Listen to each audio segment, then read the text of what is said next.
Shabbat shalom. Thank you, Cantor Rosen. Thank you, Joyce. And I want to take a moment to acknowledge this amazing, gorgeous sanctuary indoor sukkah that we're in. Yeah, so thank you so much to Jorge and the facility staff for putting it up, and to Earl Anthony Giaquinto for providing us with these most amazing decorations. And I also want to say thank you to Jack Greenberg and Ron Weiss for providing our community with lulavim and etrogim for the holiday of Sukkot, as they have done for quite some time. So thank you to them as well. I'm a person who loves New Year's. That's how I want to begin, okay? I'm a person who loves New Year's, and I love Rosh Hashanah as equally as I love the secular New Year. I like as many opportunities to reflect and look back and to look ahead as possible. And this year, my birthday also intersected with the time between Yom Kippur and Sukkot, so I took that as another opportunity to take stock of what this year has been like and make meaning of it, and then look ahead at the year to come. So I'm going to spare you my personal look back, except to say that each year I am more and more grateful for this community, and that's only increased, so I want to say thank you all for being a part of that, genuinely. But I do want to look back more globally, because wow, what a hard year it has been to be a Jew in the world. Even looking back, sometimes I find myself not being able to believe all that we have endured. We're almost at the Yortzeit of October 7th, which will happen on Shmini Atzeret. And from that moment forward, the world for us completely changed. I've heard from so many of you how isolating this year has felt. And I am with you. No matter what, it feels almost impossible to truly feel seen. It feels like each one of us has our own particular emotions and thoughts on the situation, and even if those feelings mostly match up with somebody else, it also feels like no one can truly capture what's going on in your own head or your own heart about this moment. It felt lonely that so much of the world was silent over our pain, and that we weren't and haven't been given enough time and space to mourn our collective loss, our ongoing loss. It feels very lonely. I want to say first that I am sure that there have been times over this year where I have said things that made you feel seen in your pain, and I am sure that there have been times over this year where I have not made you feel seen in your pain, and for that I want to apologize. It was just Yom Kippur, but I think the gates are open wide enough for me to apologize all the way till Simchat Torah, so I'm taking this as my opportunity. And now I want to talk about how the feeling of loneliness intersects with Sukkot.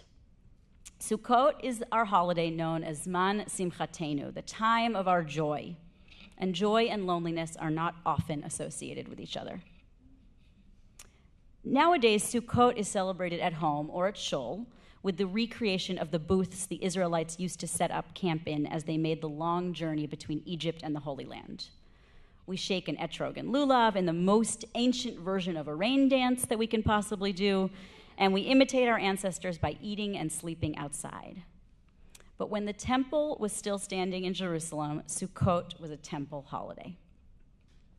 3 times a year, Pesach, Shavuot, and Sukkot, which were known as the Shalosh Regalim, the 3 pilgrimage holidays, the Israelites were commanded to all appear at the temple and to participate in the holiday with the high priests. And they were meant to not appear empty-handed. Each one of us had to bring a gift, a harvest gift, before God. Now, maybe I'm biased because the recreation of the Avodah service on Yom Kippur was so stunning. But I want to try to wade into some unfamiliar territory here and make some meaning out of the temple part, the pilgrimage part of the holiday. There's an entire Mishnah tractate, Mishnah Midot, dedicated to talking about the temple. It has all the measurements, the cubits, the lengths, the widths, the designs, the layout, etc. of the temple. And it was written down so that in the future we could use it as a reference guide should we ever rebuild. There's no Gemara on it. The rabbis didn't spend time debating or commenting at length over it. Mostly it exists as a descriptive reference text. You can imagine that most of it is pretty dry. But with thanks to Rabbi Rachel Ireland Simmons at Har Shalom in Baltimore, who gave a drashah on this topic on Rosh Hashanah, and to Rabbi Sharon Brous of Ikar in LA, who taught this in her book, The Amen Effect, if anybody has read this, the book. And they both pointed out a very interesting piece of Mishnah Midot that I think we can reclaim for our times. The Mishnah says that all who came to the temple entered on the right gate, circled right, and exited at the left gate. Except it says, for someone who had something happen to them. Chutz mi she'iro davar. Someone who had something happen to them. That person would enter from the left gate, circle around, and exit on the right gate. So you have the visual, right? You get to the temple, there's two gates, right and left. Most people would go to the right gate, circle around, except for this certain category of people who would go on the left gate and circle around the other way. So what is this category? What is somebody who had something happen to him? According to the rabbis, it meant one of four things. Either that you're in mourning, that you've been excommunicated or ostracized from your community, that you have a loved one who is ill, or that you have lost something of value. So I'm going to just repeat them.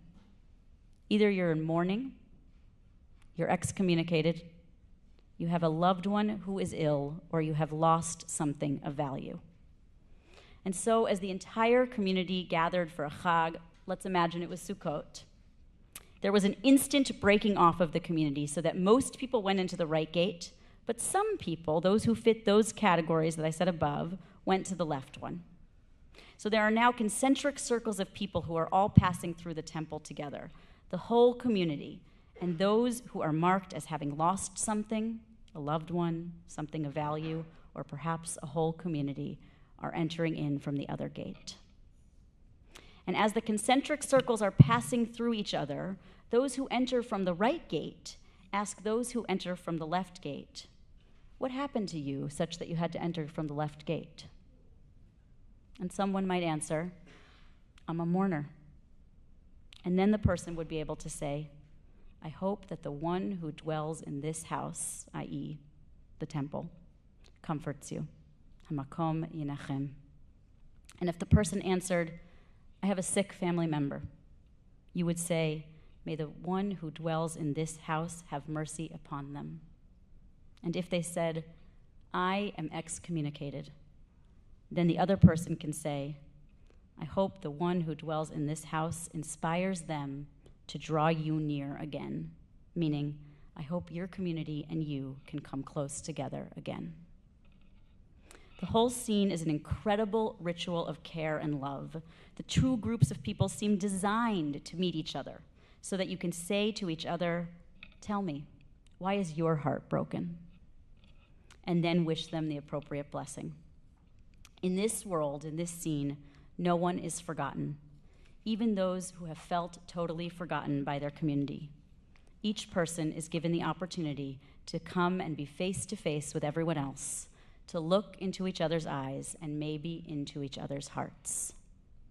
I love this imaginary scene for so many reasons, but one of the major ones is because these four categories of people seem to embody loneliness. Anyone who's been through a loss can tell you that there is no way to accurately describe how you're feeling to almost anyone else.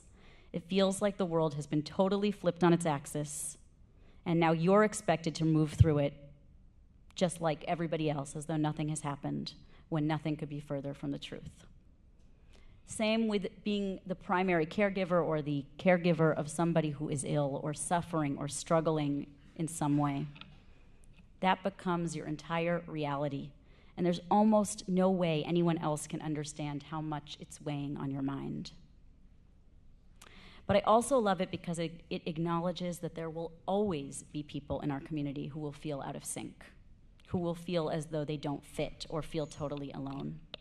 There will never be a time when all of Israel will get together and someone won't be in mourning or someone won't be caring for a sick loved one. It's just not possible. Which means there will never be a time when we will all gather and all go through the same gate. Baked into the concept of community is that there will be those among us who are on a different track, navigating the world as though moving in the other direction. It's an amazing physical manifestation of a spiritual reality. No matter how much we come together, loneliness is as much a part of our system as joy is.